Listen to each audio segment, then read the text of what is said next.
They said the Tucker Quarter was the meanest ground in the county, and for 11 years nobody had proved them wrong. It was stone before it was soil, a shelf of broken granite pushing up through the buffalo grass like the bones of something that had died trying to become a farm. When Josiah Tucker passed of the winter fever and left it to his widow, the men at the funeral did not offer condolences so much as warnings. Naomi Tucker was 28 years old, and she had a rock pile for an inheritance. She did not sell. She had nowhere else to go, and pride, she would later admit, had as much to do with staying as necessity did. The first spring she tried wheat and pulled 11 bushels an acre off ground that should have given 30. The second spring she tried corn, and the corn came up thin and pale, roots strangled a foot down by a floor of rock she could not break with a mule and a borrowed plow. By the third spring the neighbors had stopped offering advice and started offering pity instead, which she found harder to bear. It was in that third spring, clearing stone from what she'd hoped might be a garden plot, that she found the notebook. It was wedged behind a loose sod brick in the old dugout wall, wrapped in oilcloth gone stiff and yellow, and the hand that had written it was her father-in-law's, Amos Halloran, dead 9 years, a man she had known only as a name spoken with the particular hush reserved for those who had survived something the rest of the county had only heard about. The notebook was dated 1849 through 1858, and it was not a farming ledger. It was a record of fire. Halloran had come west a full generation ahead of his son, into a country where the grass fires ran unbroken for 40 miles and a man's whole life's work could go to ash between the noon meal and supper. He had lost 2 barns and, in a single terrible entry dated October of 1852, a hired hand named Peterson, before he had begun, in his own stiff hand, to work out something he called the stone line. 18 pages of it, sketches of trenches, notes on wind, tables of distances, a running argument with himself about how wide was wide enough. Where the sod had failed him and the plowed furrow alone had failed him, stone, he had written, does not burn, does not dry, and does not care how long the summer runs. The last entry, written the year before he handed the farm to his son and went east to die slow of a lung sickness he'd caught felling timber, read simply, "Stone remembers what the green forgets." Naomi read the notebook through twice that night by lamplight, and by the third reading she understood that her useless rock pile of a quarter section was not useless at all. It was the one resource on it nobody else had. She began that same week, before she had fully worked out the arithmetic, which was itself the first mistake Halloran's notes should have warned her against.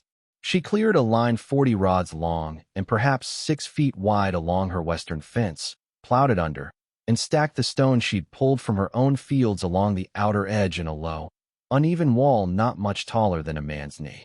It looked, Otis Pruitt told her over the fence line with the particular relish of a man enjoying being right, like a wall built by children. Pruitt ran cattle on the section west of hers and had buried a barn and 11 head to a runaway grass fire in '71. He considered himself, not without cause, the district's authority on the subject, and he considered Naomi's rock wall an insult to the memory of it. The test came that August, small and almost welcome in how little it cost her. A cook fire on the Pruitt side, carried on a gusting wind, crossed into dry grass and came running at her line low and fast, a hissing orange tide maybe 2 feet high. It reached her stone wall, and, for a stretch of nearly 90 feet, it stopped, smothered against rock too cool and too bare to feed it. But at the northern end, where the plowed strip narrowed to barely 4 feet because she had run out of daylight before running out of fence, the fire found a gap of unburned stubble and leapt across it entirely, scorching a quarter acre of pasture black before a sudden squall of rain. More luck than management, put it down. She went back to the notebook that night and understood her error immediately, the way a student understands a math problem the instant someone else's hand corrects it. Halloran had written it plainly, and she had skimmed past it in her hurry. The break had to be uniform along its whole length, no narrowing, no shortcuts, because fire does not test the strong places, it tests every foot for the weak one. 40 rods of 6-foot break was not a firebreak. It was 90 feet of firebreak and 40 rods of hope. The following spring she started over, and this time she measured.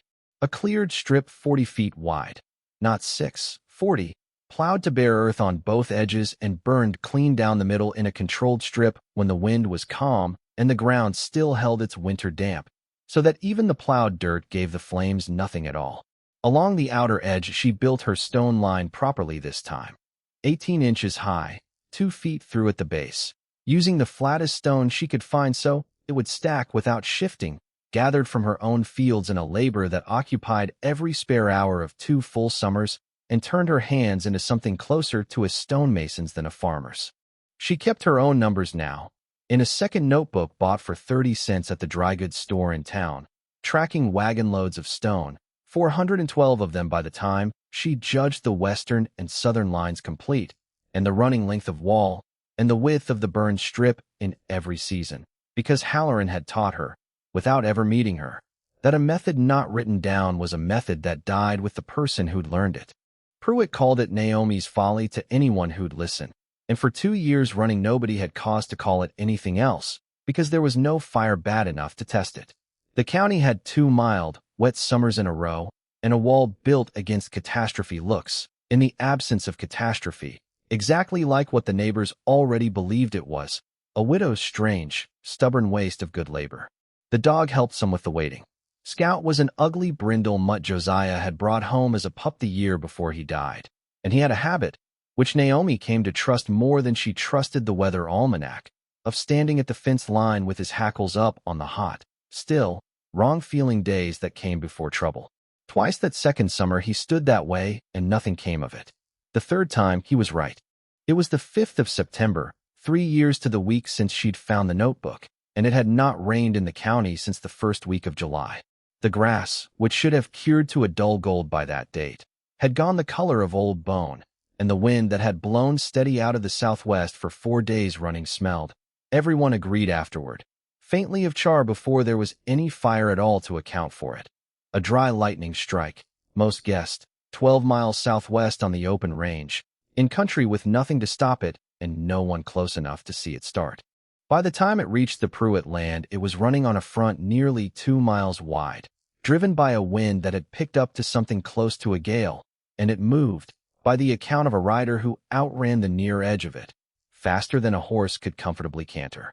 It took Pruitt's west pasture hole and reached his home place with enough heat ahead of it to crack window glass before the flame itself arrived. His own guard, a single plowed furrow, 12 feet, dug the spring after his 71 losses and never widened since, did not so much fail as simply cease to be relevant. The fire crossed it without appearing to notice it was there.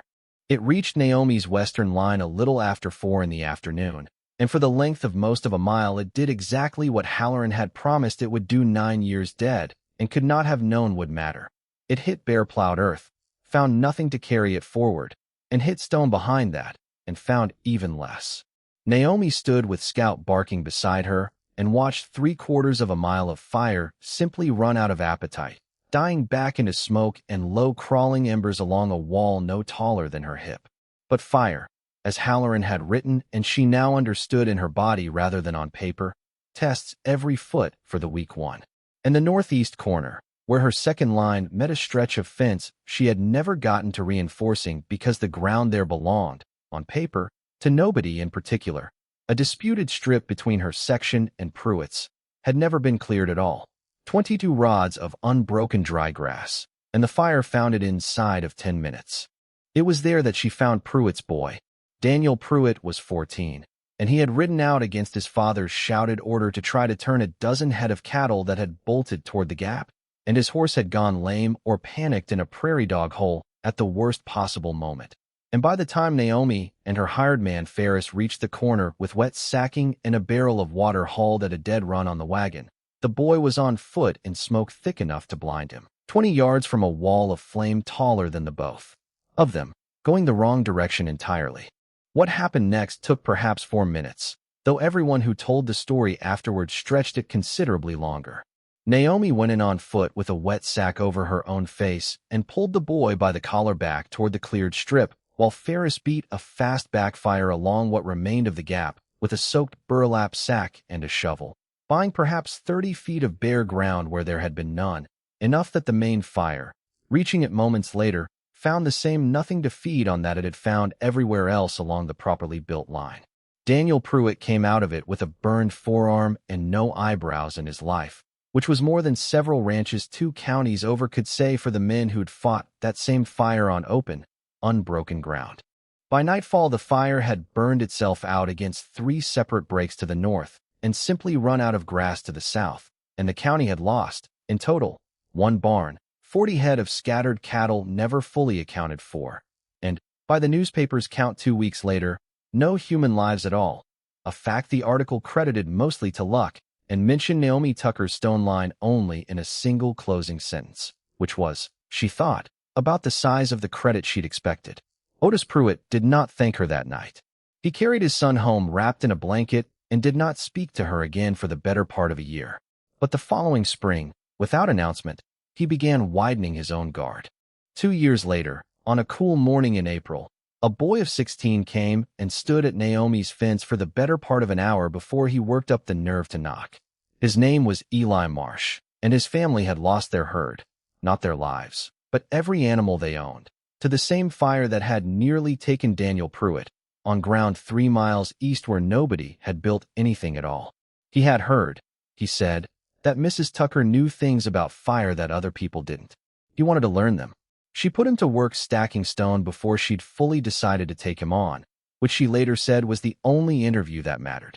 He was slow with the numbers at first and faster than she'd ever been with his hands, and by that first autumn, he had his own dog, a rangy yellow pup he named Ash without seeming to notice the joke in it, since Old Scout had died the winter before at the reasonable age for a dog who'd worked a rock farm for a decade. The years after that moved the way years move on a working farm, which is to say mostly without event, recorded more in totals than in scenes. By the 4th year, the stone line ran the full perimeter of the Tucker quarter, better than 3 miles of it, 18 inches high and 40 feet of cleared strip behind, and Naomi's dry goods notebook had filled and been replaced by a second, and that one was nearly full as well. Otis Pruitt's own guard, by then, ran the better part of a mile, plowed to Halloran's old specification, though he'd have died before admitting where he'd gotten it. And when a county surveyor came through asking about Firebreak construction for a government pamphlet, it was Pruitt, not Naomi, who was quoted in the finished paper, a fact she found, when Eli read it aloud to her, more amusing than she let on. The changes in Pruitt came the way most real changes come, in small increments nobody bothers to mark on a calendar. The first spring after the fire, he stopped calling it Naomi's Folly and started calling it, grudgingly, the Stone Wall. 3 years on, he sent his own hired men to help with the eastern extension the week Eli's shoulder was too injured to swing a hammer, and never once mentioned it afterward. By the 7th year, when the county held its harvest dance in the new Grange Hall, it was Pruitt who stood and, with the particular discomfort of a proud man being generous in public, told the room that the Tucker land had likely saved his son's life and a good part of the county's cattle besides, and that any man still plowing a 12-foot guard after what they'd all seen was a fool, and he would know, because he'd been one. The second test came in the 11th year, smaller than the first and asked for by nobody, which was somehow the more convincing kind. A young family named Kessler had taken up the old Dietrich claim 2 sections south, newly arrived from Ohio, and entirely unfamiliar with what a dry August wind out here could do. Word reached them, as word reaches everyone eventually in a county that size, of the widow with the stone wall, and Kessler himself rode over half convinced the story had grown in the telling, the way stories do. Naomi was gray by then, and it was Eli, 26 years old and running the daily work of the place in all but name, who walked Kessler the length of the western line and showed him what 11 years of weather had not managed to erase. A scorch mark still faintly visible on stone that did not burn, 30 feet of blackened, stunted grass on the far side of the line where the 79 fire had died for lack of anything to eat, and beyond it, untouched, the pasture that fire had never reached at. All. Kessler did not need the numbers explained to him twice. He was plowing his own guard within the month, and it was Eli's notebook, not Halloran's original, that he borrowed to get the width right. It was in the 13th year, on an evening in early winter with the fields long since put to bed and nothing much left to do before spring, that Naomi handed Eli the second notebook, her own, the one bought for 30 cents that had grown, over a decade and more, into something considerably heavier than that. She did not make an occasion of it. She set it on the table beside his coffee and told him plainly that Halloran's book had taught her everything she knew and nothing she hadn't had to relearn with her own hands regardless, and that his would likely be the same, and that the second half of the book, the blank pages at the back, were his to fill in whatever way the land taught him that hers hadn't. He read both notebooks through that winter, Halloran's brittle original and Naomi's thicker second volume, the way she had read Halloran's alone 13 years before, and he found, tucked in the back pages of hers in her own plain hand, the line she had written the autumn after the '79 fire and never mentioned to him once in all the years since. Stone remembers what the green forgets, and so must we, in writing, or the remembering dies with us. Eli Marsh farmed the Tucker Quarter, and later his own section besides, for the better part of 40 years afterward, and in that time he widened the lines again, experimented with rock-faced earthen berms on the low ground where stone ran thin, and taught the method, in his turn, to a niece who came to him orphaned the same way he had once come to Naomi, carrying nothing but a willingness to stack stone until her hands bled. He kept his own book faithfully, as he had been taught, and in its final pages, written the autumn he handed it to that niece, and stepped back from the daily work himself, an old man now with a young dog at his feet, where Ash's line had run down through 3 generations to something called simply Pup. He set down the last entry the book would need. He did not copy Halloran's line, and he did not copy Naomi's. He wrote his own, in the plain, unhurried hand of a man who had spent a life proving it true in stone. The ground remembers what we are tempted to forget, and it will hold the line for us, if only we are willing, once, to build it right.